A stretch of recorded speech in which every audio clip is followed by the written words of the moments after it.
নমস্কার বন্ধুরা, সুধা লীলার হেসেলে আবারও আপনাদের একবার স্বাগত। কেক তো আমরা প্রায় খাই, আর তাতে প্রচুর প্রচুর ময়দা দেওয়া হয়, মাখন দেওয়া হয়, চিনি দেওয়া হয়। খেতে তো খুব ভালো লাগে, কিন্তু শরীরের কি অতটা উপকার হয়? তো আজকে যে কেকটা আমি করব আপনাদের সাথে শেয়ার করব আমার রেসিপিটা, এটা যেরকম খেতে ভালো লাগবে সেরকম শরীরের জন্য ভীষণ ভীষণ উপাদেয়।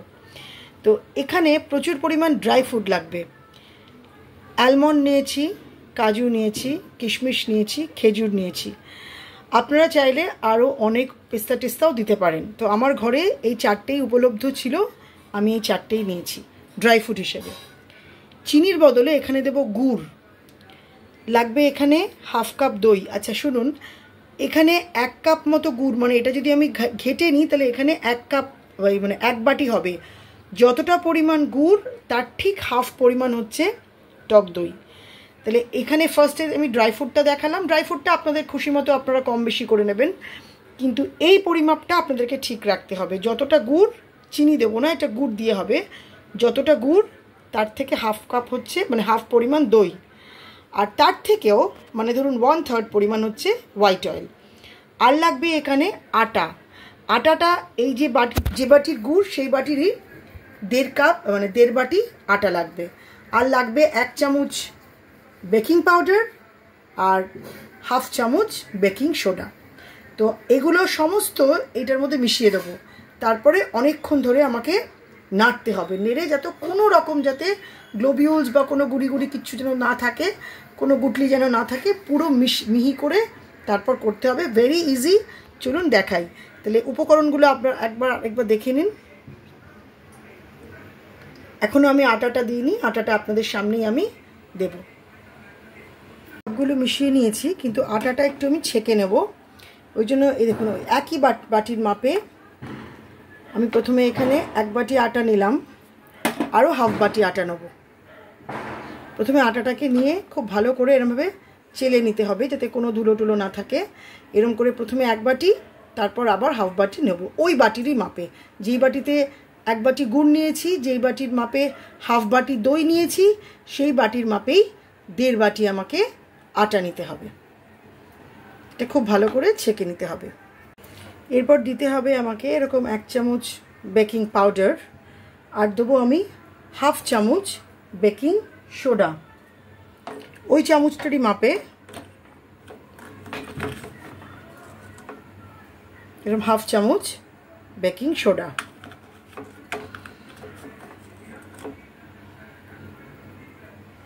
আর দেবো আমি তেল, হোয়াইট অয়েল, আপনাদের যেটা বলেছিলাম ওটার মাপে, বাটির মাপে ধরুন মানে 3/4 মতো, হ্যাঁ, মানে অর্ধেকেরও কম।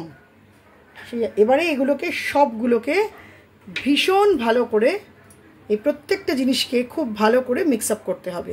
তাহলে প্রথমে ড্রাই ফ্রুট দিয়েছিলাম, তারপরে দিলাম আমি দই, যেই বাটির মাপে দই দিয়েছি সেই বাটির মাপেরই, না, প্রথমে দিলাম গুড়, 1 বাটি গুড়, এই বাটিটার মাপে আমি গুড় দিয়েছি। এই বাটিটার মাপেই আমি হাফ বাটি দই দিয়েছি। এই বাটিটার মাপেই আমি 1.5 বাটি আটা দিয়েছি। আটাটাকে খুব ভালো করে চেলে নিয়ে দিয়েছি। এবারে অল্প অল্প একটু জল দিয়ে এটাকে খুব ভালো করে মিক্স আপ করতে হবে। আমি এখানে অল্প করে গরম জল নিয়ে নিয়েছি, গরম জল মানে ঈষদুষ্ণ গরম জল, সেইটাই আমি এখানে দেব। দিয়ে এটাকে একটা হুইস্কের সাহায্যে বা চামচের সাহায্যে যেভাবে হোক এটাকে পুরোটা মেলাবো। হাফটা মিলিয়ে আপনাদের আবার দেখাচ্ছি। ব্যাটারটা সমানে এরমভাবে সমানে নাড়তে হবে,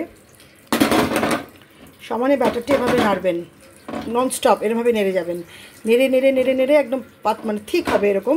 তা যদি জল লাগে একটুখানি জল দিতে পারেন। তা আমার মনে হচ্ছে জল লাগবে না, কিন্তু এখানে কোনো রকম গুটলি থাকবে না, পুরোটা একদম মিহি হয়ে যাবে। যখন মিহি হয়ে যাবে পুরোটা, তখন আমি এটা এতে দেবো, মানে কেকের পাত্রে দেবো।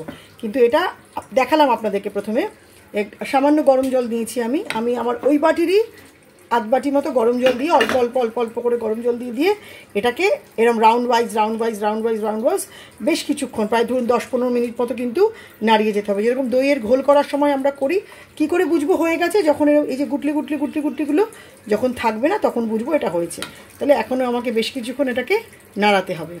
এরমভাবে সমানে ব্যাটারটাকে এরমভাবে নাড়বেন, সমানে নাড়বেন, যেন কোনো কাজু টাজু যে বাদামগুলো আছে, খেজুর, সেগুলো তো থাকবে, কিন্তু এই যে এরকম পুরো কোনো গুটলি থাকবে না। দেখতে পাচ্ছেন এরকম স্মুথ হচ্ছে, এই যে ওপরটা একদম স্মুথ, এরকম আরও স্মুথ হবে, যত স্মুথ হবে তত ভালো। কিন্তু কাজু টাজুগুলো যেন না ভাঙে, খেজুর, কাজু, বাদাম, কিশমিশ ওগুলো তো থাকবে, কিন্তু এই যে ময়দা, গুড়, দই, তারপরে সোডা, খাবার সোডা, বেকিং পাউডার, এগুলো যেন পুরোটা মিশে যায়। এবারে এখানে একটু অল্প করে একটু সাদা তেল নিয়েছি। সাদা তেল নিয়ে তেলটা ভালো করে এরকম করে স্প্রেড করে নিতে হবে। আমার কাছে এই মুহূর্তে আমার ব্রাশটা নেই, ব্রাশটা দিয়ে করলে ভালো হতো। ঠিক আছে, আমি হাত দিয়েই করে নিচ্ছি, হাত দিয়ে দেখাই। সামান্য সাদা তেল দিয়ে পুরোটাই এরকম করে মাখিয়ে নেব।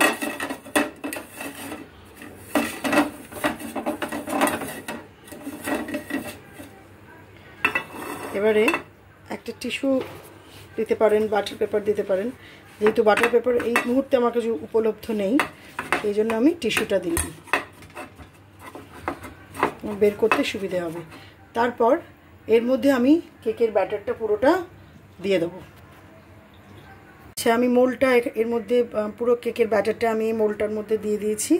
এবারে আমি ওপরে আরেকটু কিছু গার্নিশ করব, একটু আলমন্ড বাদাম টাদাম দিয়ে উপরে একটু ছড়িয়ে দিলাম, একটু কাজু, একটু আলমন্ড বাদাম একটু ছড়িয়ে দিলাম। আর এখানে আমি একটা পাত্রতে এটা বসিয়েছি, প্রায় ধরুন মিনিট 5 বসিয়েছি। এবার খুব সাবধানে এটাকে এখানে রেখে আমি চাপা দিয়ে দেবো। এই যে এরমভাবে এটাকে বসিয়েছি আমি। এবার এটাকে আমি কভার আপ করে দেবো 30 থেকে 40 মিনিট মতো। এটা একদম লো ফ্লেমে, একদম অল্প আছে, এটা একদম লো ফ্লেমে 30 থেকে 40 মিনিট এটা হবে। দেখুন আমি এরকম পুরো একটা চেপে এরকম ঢাকনা দিয়ে এটাকে পুরো বন্ধ করে দিয়েছি 30 মিনিটের জন্য। 30-40 মিনিট বাদে আমি একটা টুথপিক দিয়ে দেখে নেবো যে এটা ঠিক কতটা আমাদের হয়েছে। দেখুন আমাদের কেকটা হয়ে গেছে, আটা আর গুড়ের কেক। তা এটা একটা কথা আপনাদের বলার আছে, সেটা হচ্ছে আমার যখন আমি অন্য কেকগুলো করি তখন আমার 40 মিনিটের মধ্যে হয়ে যায়, গ্যাসেই করি, ওভেনে তো আলাদা, কিন্তু এটা আমার পাক্কা 2 ঘন্টা লাগলো, 2 ঘন্টা, 2 আওয়ার্স। আমি 12টা 33-এ বসিয়েছি, এখন প্রায় 2:33 বাজে, 12টা 40-এ, নিয়ার অ্যাবাউট 2 ঘন্টা আমার লাগলো এটা পুরো বেক হতে। তো এটা কেন হলো জানি না, আসলে আমি খুব অল্প আঁচে দিয়েছিলাম, খুব অল্প আছে, সেই জন্যই হয়তো হলো। তো যাই হোক, এটা ঠান্ডা হোক, তারপর আপনাদের কেটে দেখাবো কীরকম হয়েছে। কেকটা হয়ে যাওয়ার পর আমি কিছুক্ষণ ঠান্ডা করতে দিয়েছিলাম। এবার এটাকে আমি খুলে নেব। এই দেখুন কি সুন্দরভাবে আমি টিস্যু পেপার দিয়ে একটু বাটার লাগিয়ে রেখেছিলাম। এবার আমাদের কেকটা রেডি হয়ে গেছে।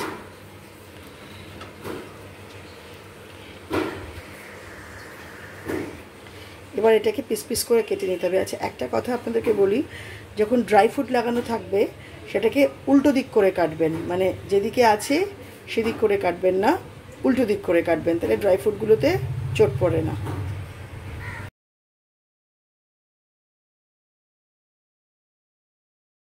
এবার এটাকে স্লাইস ওয়াইজ কেটে নেবেন ভাবে।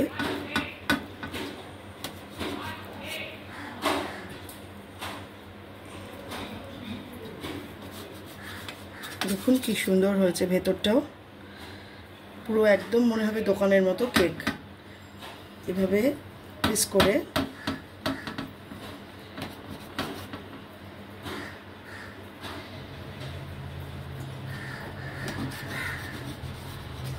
চা বা কফির সাথে অবশ্যই করে খেতে পারেন। আপনার ঘরে বানানো, উইদাউট ময়দা, উইদাউট চিনি, উইদাউট এগলেসের আটা গুড় দিয়ে এই কেক, জ্যাগেরি কেক,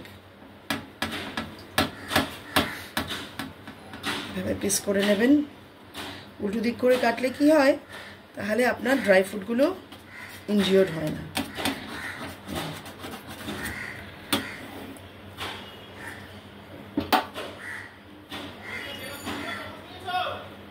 কত এরকম খুব হেলদি পিসগুলো হবে, খুব মোটা মোটা পিসগুলো হবে।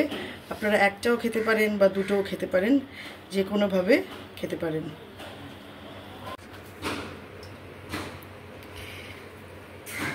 হয়ে গেল আমাদের ভীষণ সুন্দর, লোভনীয়, টেস্টি আটা জাগেরি কেক। চায়ের সাথে বা ব্ল্যাক টি বা কফির সাথে অপূর্ব লাগে খেতে। এভাবে বানাবেন, খাবেন, দেখবেন একটা সন্ধে বা একটা সকাল যদি শুরু হয় খুব ভালো হবে, আর সন্ধ্যেটাও খুব ভালো কাটবে। তো বাড়ির লোকেদের জন্য বানাবেন, গেস্টদের জন্য বানাবেন, বাচ্চাদের জন্য তো অবশ্যই করে খাওয়াবেন, কারণ প্রচুর ড্রাই ফ্রুট থাকে, খুব হেলদি এটা। তো আজকে এতটাই, আসছি আবার পরে আর একটা ভীষণ ভীষণ লোভনীয় মুখরোচক রেসিপি নিয়ে সুধা লীলার হেসেলে।